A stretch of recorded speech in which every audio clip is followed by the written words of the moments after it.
The sound of sirens pierced through the night air. I knew I didn't have much time. I reached my hand through the broken glass window and grabbed hold of the gold bracelet. I had never done anything like that before, but I was desperate. Suddenly, I heard a car screech up behind me. "Put your hands in the air," shouted a male voice. I turned around to see who had spoken. 2 police officers were standing in front of me, their guns pointing straight towards me. I had a split second to decide what to do. I could either run for it or give myself up. But before I go on, make sure you like and subscribe and hit that notification bell so you don't miss out on any more shocking stories. I was just about to make a run for it when the female officer said, "Joel, is that you?" "Mom?" I replied. "Dad?" I couldn't believe it. My parents were going to arrest me. But then they did something I never expected. The 2 officers lowered their guns. "Just go home, Joel," said the male officer. "We will sort this out." "I'm sorry, Dad," I said. "I have to do this for Tess." I put the bracelet in my pocket and went straight home. You're probably wondering what all that was about. Well, if you want to find out more, be sure to stay tuned until the end of the video. I knew Tess was out of my league, but it didn't stop me from falling in love with her. From the first time I set eyes on her, I knew she was the one for me. I would do anything to get her to date me. It was halfway through the school year when Tess came to our school. She was like a breath of fresh air. I remember her walking into the school hall and everyone stopped what they were doing and just stared at her. I had never seen anyone so beautiful in all my life. It took me about a week to pluck up the courage to talk to her. She was sitting in the school canteen by herself. I got my lunch and went over to her table. "Mind if I join you?" I asked. "Sure," she said, smiling. My heart skipped a beat, and it felt like 1,000 butterflies were dancing through my stomach. "I'm Joel," I said. "Tess," she replied. We chatted through the whole lunch break. Tess told me how she was an only child. She had recently moved to our town because her dad had got a new job here. "I miss my friends," she said. I noticed the gold locket hanging around her neck. "That's a pretty necklace. Did you get that from your friends?" "Oh, this? No, this was a present from my ex-boyfriend. He was always showering me with gifts." My heart sank. There was no way I could compete with that. She was obviously used to getting expensive presents from her boyfriends. I didn't have the money to be able to buy her things. As I walked home from school that afternoon, I thought about how unfair life was.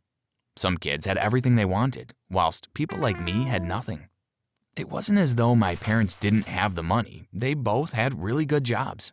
But they wanted me to get things through my own hard work, not have everything handed to me on a plate. My dad's favorite thing to say to me was, "Money doesn't grow on trees.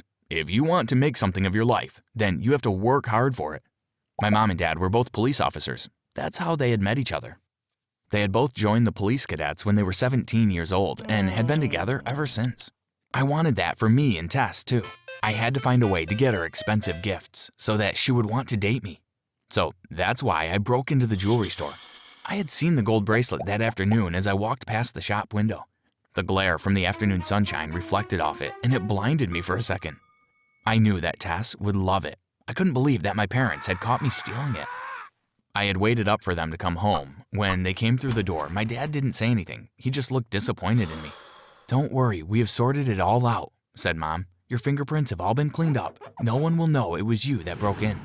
"Thanks, Mom," I said. "It won't happen again." They asked me why I had tried to break in and steal, and when I told them it was for a girl, they looked even more disappointed. I apologized, and thankfully they didn't ground me for that long. The next morning, I set off early for school. I wanted to be at the school gates before Tess arrived. When I saw her walking down the street towards me, I reached into my pocket and pulled out the gold bracelet. "Hi, Tess, I've got you a present," I said. Tess looked at the bracelet and beamed. "Thank you, Joel, it's beautiful." She took the bracelet and put it on her wrist. "I love it," she said. "It must have cost you a fortune." I shrugged my shoulders. Nothing is too expensive for the prettiest girl in the school. Tess looked at me and blushed. Are you doing anything on Saturday?" I stammered. "No." "Do you want to go to the movies or something?" Tess laughed. "Are you asking me out on a date, Joel?"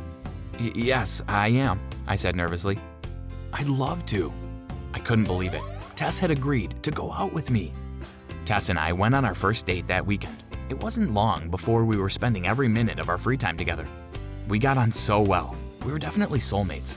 I couldn't risk losing her, so I began to steal things from other shops as well. I know I had told my parents that it wouldn't happen again, but I just wanted to make Tess happy. It started off with small things, but eventually I was stealing Gucci handbags for her and designer clothes. It was easy not to get caught. Over the years, I had often heard my parents talking about where stores had their security cameras and alarm systems. I got to the stage where I was stealing something almost every other day. I began to get a bit cocky about it, taking more and more risks. One time I was in town shopping with my mom and I saw a pair of expensive trainers that I knew Tess would love. When the assistant wasn't looking, I took them and shoved them into my bag. I held my breath as we walked out of the shop, hoping that the alarm wouldn't go off. It was silent. As we walked down the street, I smiled to myself. I had just got away with it. But then Mom stopped walking. She turned to me and said, "Joel, I know you took the trainers." I looked at her in shock. "I'm sorry, I won't do it again," I said. "Please, promise me that is the last time you will steal anything." "I promise." I meant what I said. It was time to turn over a new leaf. I decided that from then on, I wouldn't steal anymore. Tess and I were good now. I didn't need to give her any more presents. Everything was perfect until one day I was sitting in my bedroom when I heard my mom calling up to me. "Joel, Tess is here." I went downstairs. "Hi, Tess," I said in surprise. "I thought we were supposed to meet up later." "Can we talk, Joel?" she said. We went outside and sat in the garden. "Joel, where have you been getting all the stuff that you keep giving me?" she asked. I was caught off guard for a second. I had never expected her to ask me. "It's just things I've bought for you." But Tess wouldn't let it go. She kept on and on at me. "I know you don't have the money to buy such expensive things," she said. Finally, I admitted it. I told her that I had been stealing from stores to get her the things she liked. I thought that she would never want to see me again, now that she knew the truth. But she surprised me. "Oh, that's so sweet of you," she said. "I can't believe you would do something like that for me." I gave a sigh of relief. Everything was going to be fine. "Joel," she said, "do you think you could get something really special for me?" "What?" "There is this big crown that I've had my eyes on." She opened her phone and showed me a picture of the crown. I looked at her in astonishment. Was she crazy? "That's one of the crown jewels," I said. "It belongs to the Queen of England." Tess just smiled at me. "Come on, if you do this, then we can become official. This will be the last heist you have to do." I thought about what she had said. I knew that I shouldn't do it, but I really wanted her to be my girlfriend. Even though I had promised my mom that I wouldn't steal again. If I did this last one job, we would be official and all my dreams would come true.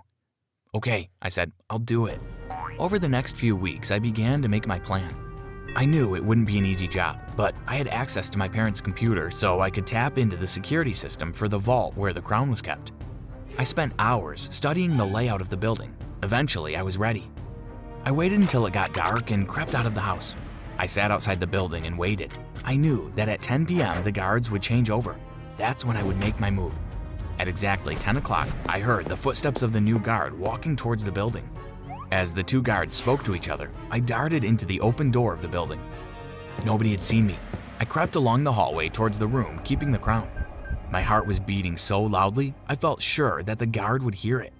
I took out my phone and tapped into the building's security system. I disabled the alarm and cameras. I opened the door to the room, praying that the alarm wouldn't ring. It didn't. There, in front of me, was the crown. The diamonds and rubies on it glistened in the moonlight. I picked up the crown and was just about to put it into my backpack when the door burst open.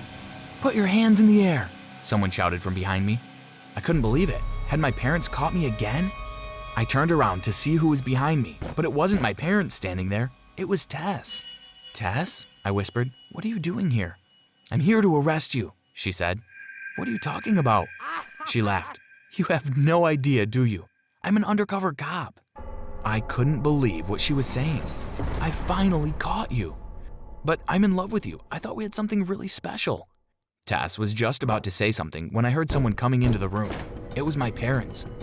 "Mom, Dad, please help me. She's an undercover cop. She's going to arrest me," I shouted. "Run for your life, Joel. We'll take care of her," said Dad. I ran out of the building as fast as I could. I had no idea how my parents had known where I was, but I sure was pleased to see them. I sat and waited all night, but my parents didn't come home. I tried calling their phones, but they just went straight to voicemail. I had no idea what they would do with Tess. The next morning, I got a message from my mom. "Everything has been taken care of," she wrote. "We are at the abandoned warehouse on the industrial estate." I got dressed and went straight to the warehouse. When I got there, I saw Tess was sitting on a chair in the middle of the room. She had been blindfolded and was tied to the chair. My mom and dad were both standing in front of her. "What are you going to do with her?" I asked. "We will keep her here until we can decide what to do with her," said Dad. "How did you know where I was?" Mom and Dad told me that they had been following my every move ever since the first time I had stolen something. "We know that you've been stealing all this time," said Mom. "When we saw that you had been using our computer to look at the vault, we knew that you were planning something," said Dad. "I'm so sorry. I promise I will never do anything like this." But before I could finish my sentence, my dad put his hand over my mouth.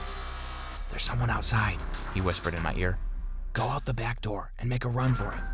As I went out the door, I heard the front door come crashing down. "Police, don't move!" I ran to the front of the building and hid behind a big bush. There were 4 or 5 police cars parked outside the building, their lights flashing. I watched as they brought my parents out in handcuffs. They put them into the cars and drove away. I knew that my parents would be going to jail for a very long time for kidnapping Tess. I'm on the run now. My life is in shambles. What should I do? Should I hand myself in to the police, or should I continue to live my life on the run? Please help me decide. Leave your comments down below. Are you okay? Daniela, my girlfriend, looked at me concerned. Sweat rolled down my face like a fat lady rolling down a hill. The armpits of my t-shirt were soaked as the line moved forward. I've never been to an airport before, and my parents warned me about the metal detectors and scanners used there. "Sir, step through the scanner, please." The officer looked at me annoyed. Daniela was already through, and she beckoned for me to come towards her. I gulped hard as I stepped through the scanner. The scanner alarm rang loudly, and I froze. What happened next changed my life forever. Hi, my name is Adam. Don't forget to like and subscribe to our channel. Smash that notification bell too, so you will know when new crazy stories like mine are out. Okay, let's get back to it. The scanner alarm rang loudly and I froze. I watched as the officers huddled around the scanner. One of the officers walked towards me. "Sir, we have to take you to a second screening. We detected metal in your arm." In his arm? Daniela looked at me confused. The officer ignored me and grabbed me by the arm and dragged me into a room and closed the door. I heard loud voices outside the room, one of them being Daniela. I didn't know what to expect. What did the officer mean they detected metal in my arm? Suddenly, the door burst open and a man in a black suit walked in and began to interrogate me. "Who are you working for? Where are you going? Who are you going to meet?" I stayed in that room for about 2 hours as they attacked me with questions until they realized that they made a mistake and I had no idea what they were talking about. I walked out of the room tired and embarrassed. Are you okay? Daniela hugged me. "Let's cancel the trip. All I want to do is go home." As we drove home, Daniela didn't ask me anything. It wasn't until I was ready for bed that I opened up to her about what happened in the room. "What I don't understand is," I said as I looked at the scar on my upper arm, "what metal are they talking about?" My parents told me when I was about 3 years old that a dog bit my arm, and that's how I ended up with the scar. One thing that I need to mention before I go on is my parents and I never went into any place that had any scanner or metal detectors. They told me that they gave you cancer, and that's how Grandpa died. If the place did have scanners or metal detectors, we just didn't go in. When Daniela suggested that we go on a trip and actually go on a plane, my mind was blown. After much convincing, I decided to try it. Now this happens. I think you should go and see what it is. Daniela looked at me as she stroked my face lovingly. 2 days later, Daniela and I walked into the private hospital. We explained to Dr. Hossein what we needed to do. He drew a circle on my arm and we began preparation for the surgery. After 2 hours of surgery, I was wheeled into a private room to recuperate. When I opened my eyes, there stood Daniela and Dr. Hossein. "Ah, Adam, your surgery went well and we removed the metal from your arm." Dr. Hossein handed me a key in a small plastic bag. "After a few hours, you'll be able to leave. Until then, get some rest." Dr. Hossein exited the room. Do you think your parents had something to do with hiding that key in your arm? Yes, but now we need to find out what the key is for. Later that evening, I was discharged and given a prescription for painkillers. During dinner, Daniela and I discussed how we were going to proceed when a news broadcast came across the TV. After 20 years of being in prison for the famous 53 million Hillary Stanton bank robbery, Elijah Houston was released today from prison. Police reports say that the money was never recovered. To date, no other person has been charged along with Houston. Daniela whistled. That's a lot of money. If I ever get that, I'll never work another day of my life. I wonder where he was able to hide $53 million in the past 20 years. He had to have accomplices. Imagine being the only one caught for the robbery and you had to spend 20 years of your life in jail. I would be pissed. Whoever his accomplices are better have his money waiting. Before heading to bed that night, I asked Daniela to drop me at my parents' house the next day so I could look for a secret door or anything that the key would fit into. The next day, it felt weird staking out my parents' home. As soon as my parents left, I went into the house. I looked under every rug, behind every bookshelf and wardrobe, and even tapped the floorboards in the basement. You know what I came up with? Absolutely nothing. I hurried back to the car. When I got in, I turned to Daniela. That was a bust. Maybe you can get some answers tomorrow when you go for dinner. I kissed Daniela and smiled. I knew there was a reason. I love you so much. You're so smart. Daniela laughed and we pulled away from my parents' house. I had a sinking feeling that if my parents had no problem hiding a key in the arm of their 3-year-old son, that tomorrow's dinner will definitely be more than I bargained for. The next night when we pulled up to the house, a strange car was in the driveway. I walked around the house slowly, not sure what to expect, when I heard loud voices coming from the kitchen. I hid under the window and listened. "Where is the money?" The stranger's voice snarled. We hid the key to the chest in a safe place. Trust us. Dad's voice shook as he spoke. "I trusted the two of you 20 years ago. While the both of you were able to go on living your lives, I rotted in jail." We'll get the key tonight and we'll meet at our rendezvous spot. Mom said calmly. "You better. You have until 10 p.m., and all my money had better be there." I heard the kitchen door open and slam shut. I sunk into the shadows as I watched the stranger walk away. A few seconds later, I heard the sound of an engine and screeching tires, which indicated that the man was no longer there. I needed answers, and the only person who had them were my parents. I walked to my parents' front door, plastered a smile on my face, and walked in. "Hey, Mom, Dad, I'm here." I watched as my parents walked out of the kitchen, all smiles, and both gave me the normal greeting of a hug and a kiss. How are you? And where's Daniela? Mom asked. "Oh, I'm not sure she'll be able to make it tonight."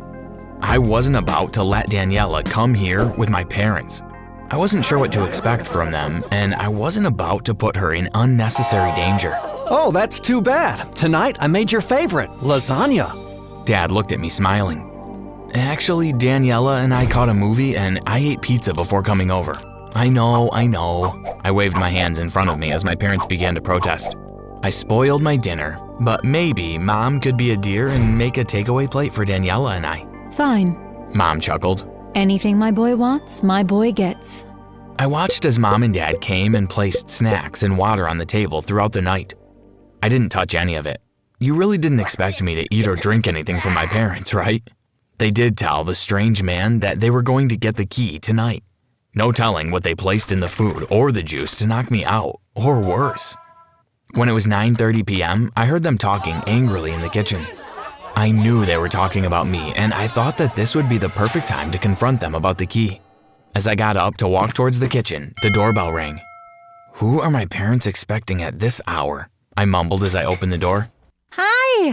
Daniela hugged me quickly before stepping into the house. What are you doing here? I came to tell you the great news. She dangled a bottle of wine in her hands. Where are your amazing parents? I looked at Daniela as she walked into the kitchen to meet my parents. Amazing, I thought as I closed back the door. Daniela thought many things about my parents, but amazing was not one of them. She walked back into the living room and Mom had a tray of glasses in her hand. We all took a glass and I watched as Daniela opened the bottle of wine. What are we toasting to? What's the great news? I looked at her curiously. I got the promotion, she said excitedly as she poured wine into everyone's glasses. Congratulations. My parents said simultaneously. Something was definitely up because Daniela got that job promotion about a month ago. I knew that Daniela would never hurt me, and she must have a plan for being here. It wasn't long before I was chatting and laughing with my parents. As Daniela poured me a second glass of wine, I began to feel drowsy. Babe, are you okay? Daniela put her hand on my shoulder as she looked into my eyes. I shook my head and rubbed my eyes. I don't know, I'm feeling a bit off. I struggled to keep my eyes open. What Daniela said next shook me to my core. Don't fight it, baby. Close your eyes and rest. Daniela smiled as she held the key up. That was the last thing I saw before I passed out. When I woke up, whatever I was lying on was damp and soft. As my eyes adjusted to the darkness, I realized that I was in a cemetery. Do we really need to get rid of him? We can't risk him running off and telling the police. Mom responded. But that's your son. Actually, Dad chimed in. we adopted him shortly after the robbery. His only purpose was to hide the key till Elijah came out. Now we have the key, we no longer need the boy.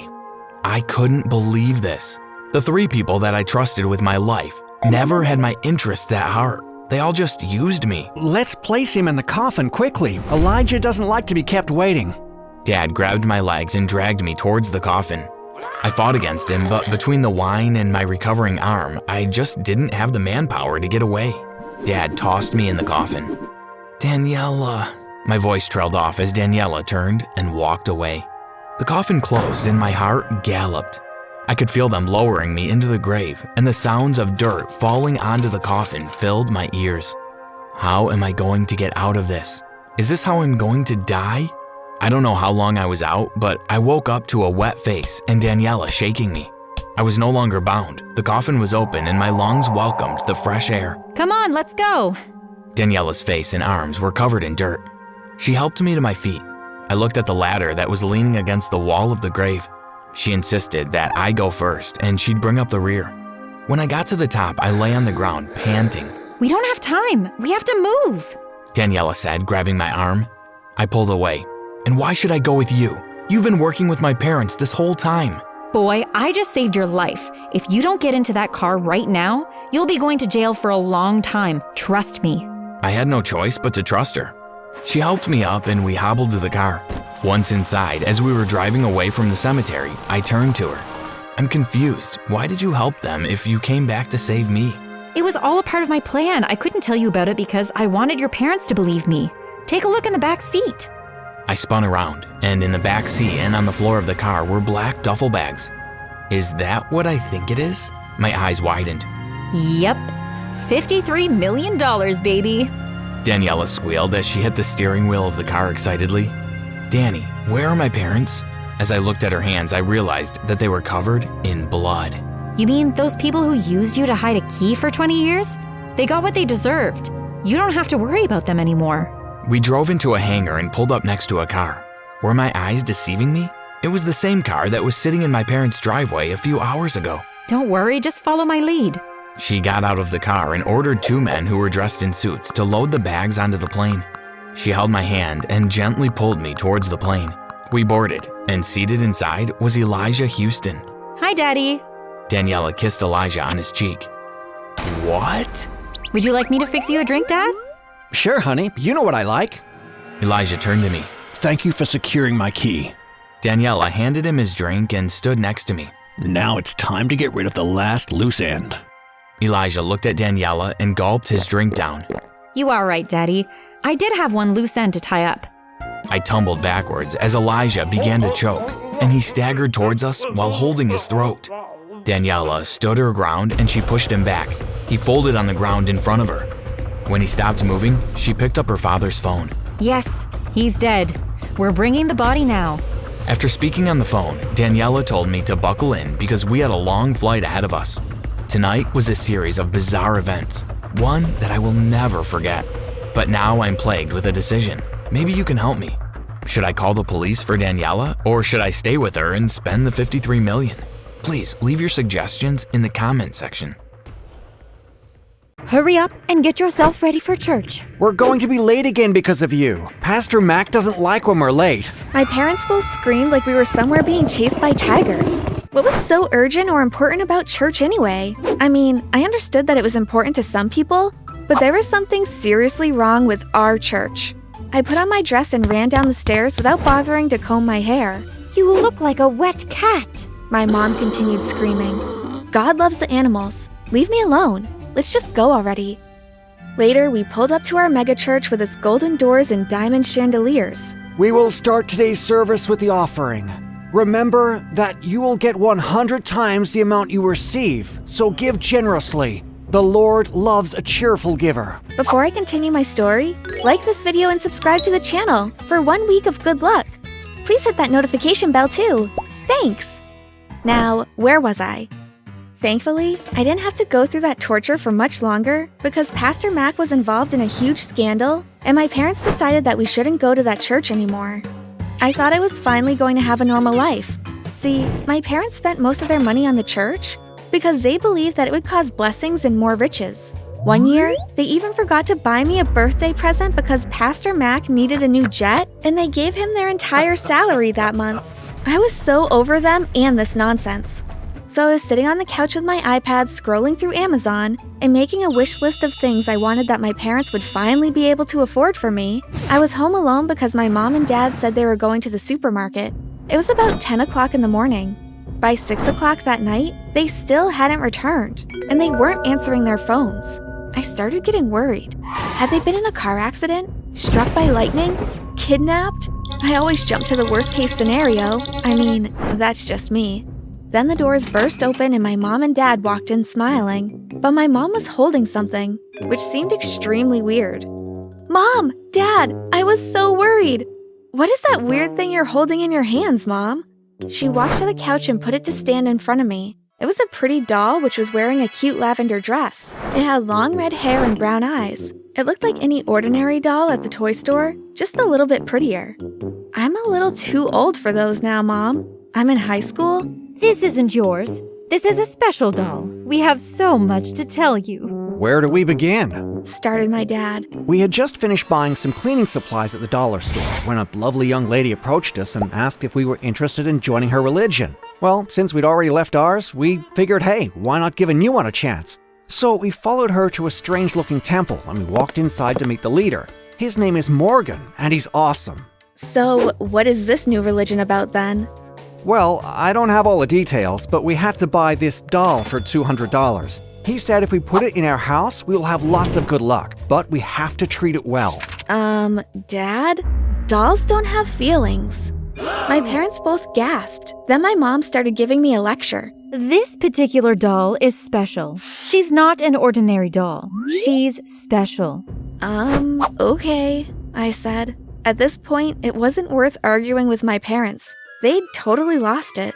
I thought of putting myself up for adoption. Anyway, by the next week, my parents had constructed a whole altar for this doll in the middle of our house. They decorated it with fruits, jewelry, and fancy-looking stones, and put her in the middle. Every time they passed the altar, they'd bow. After 2 more weeks, my dad came home one night with excitement in his voice. The doll! It's real! It works! What are you on about now, Dad? I got a promotion! Congratulations! That's wonderful! My mom squealed. That night, they gave the doll her own seat at the dinner table and kept telling her how wonderful she was. But it got worse. My parents spent all of their money buying gifts for the doll, which they had now decided to name Shiny. They bought her a laptop, Nintendo Switch, tons of candy, and lots of clothes. Mom, Dad, it's a doll! How can it use a laptop or play video games? When was the last time you bought me anything? We keep food in the fridge. That's enough. Give me that candy! I screamed and snatched a pack of Skittles, my favorite. Put that back. It's not yours. It belongs to Shiny.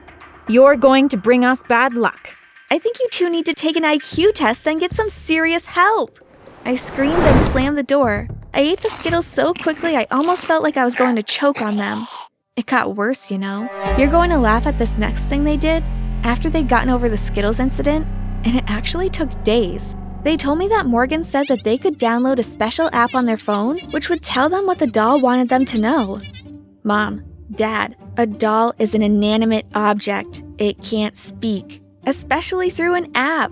Do not doubt the great Morgan. How much does this app cost? $100 a month. It's a subscription. What? But you haven't bought me anything in ages, and now you're going to spend all that money on a stupid app? It's not stupid. No, it's definitely not stupid. You're the stupid ones. I can't understand how I ended up with 2 stupid parents. I screamed and left the room.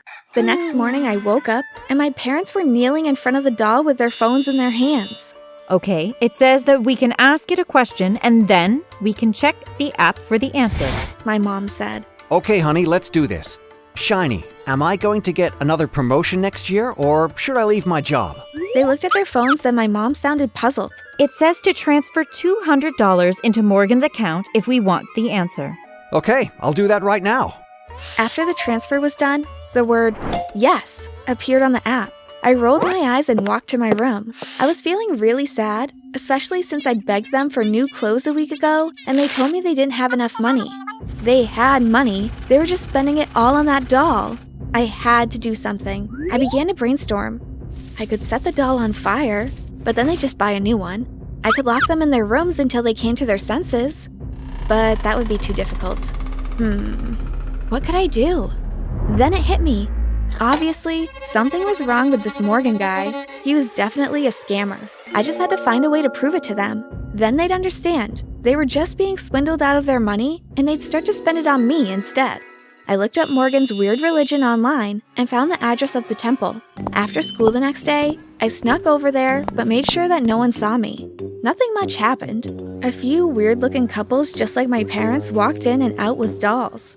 Many were walking, and I assumed they'd sold their cars just to give all their money to Morgan. I continued sneaking around the place for about a week until I got the evidence I needed. I saw Morgan. I knew it was him because his picture was on the website. There were some people inside adoring him, looking at him like he was some kind of savior. Then they left, and it was just me and him. Me behind the window where he couldn't see, of course. He picked up his phone and started to have a conversation. At the same time, I took mine out and started recording him. People are so dumb, but that works to my benefit. I can't believe they bought this story about the doll and the app. I've made about $3 million so far. When we hit 10 mil, we're gonna leave for Tahiti, honey. I've already spotted the house I want to buy for us. Yeah, it's gonna be great. I just have to get these idiots to continue to give me more money. Do you have any more ideas? I can't wait for us to run away together. We'll be rich, filthy rich. I'd recorded all I needed. I ran all the way home and entered my living room gasping. My parents were kneeling in front of the doll and putting necklaces around its neck. I rolled my eyes. Mom, Dad, I have something to show you. Morgan is a scammer. His religion isn't real. None of this is real. They looked puzzled, so I showed them my phone and played Morgan's recording. I don't believe it. My mom said. Neither do I. Echoed my dad. Why did you try to frame such a good man? Such a wonderful man who has brought blessings to our family. You're grounded. My mom screamed. Wouldn't you be confused? I think I was more than confused. I walked up to my room feeling defeated.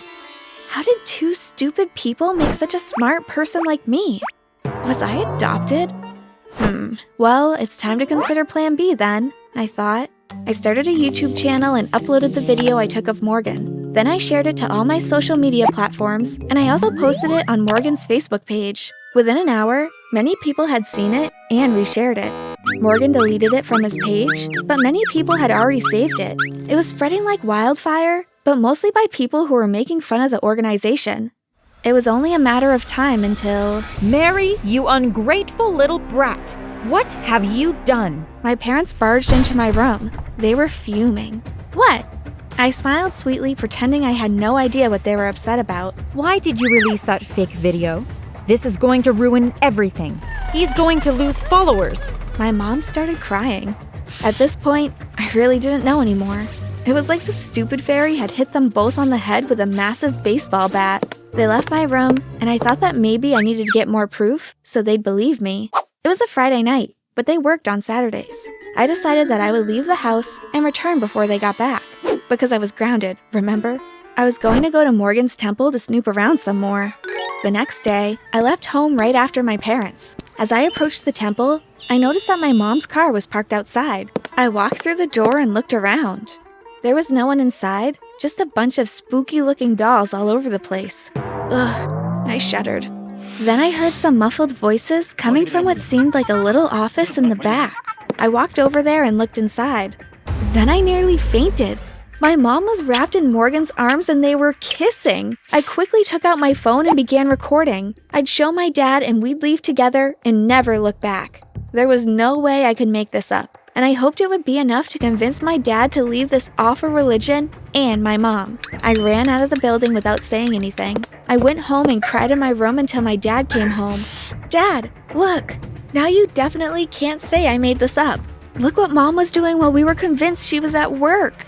I put the phone in front of his face and let him watch his wife kiss another man. At that moment, my mom walked in. What's going on? We should be asking you that question. You're cheating on Dad with some religious freak. My parents exchanged glances and burst out laughing. Then they fell to the floor because they were laughing so much. What the hell are you guys laughing at? Sweetie, you're too smart for us. But we're happy we made a smart girl. We're sorry to put you through this. My mom said. What? So here's the thing. We were tired of losing all of our money to religious leaders, so when this woman approached us at the dollar store, we thought this was the perfect opportunity to get it all back, and more. We decided that your mom would seduce Morgan to make him believe she'd help him with his scams. We got him to put all the money in our account for safekeeping, we said. He genuinely believes that your mom cares about him and that they're going to move to Tahiti to live the perfect life together. So, the person he was talking to on the phone, when I recorded him, that was you, Mom? Yes, it was. They burst out laughing again. So why did you need to bring the doll here? Why did you buy it all of that stuff? Because watching your reactions was hilarious. We had so much fun. I can't believe this. Anyway, we've got a few million in our bank account now, and I suppose we should move before Morgan finds out anything. Where are we going? Well, Morgan already bought the house in Tahiti, but all of the legal documents are in my name. Come on, get packing. It turns out that my parents weren't as stupid as I thought. I typed the story from my awesome bedroom with its huge windows and magnificent view of the sea. Since we now have lots of money, I get anything I ask my parents for. Our relationship has improved a lot. Oh, and that doll? I gave her to a little girl I met on the beach.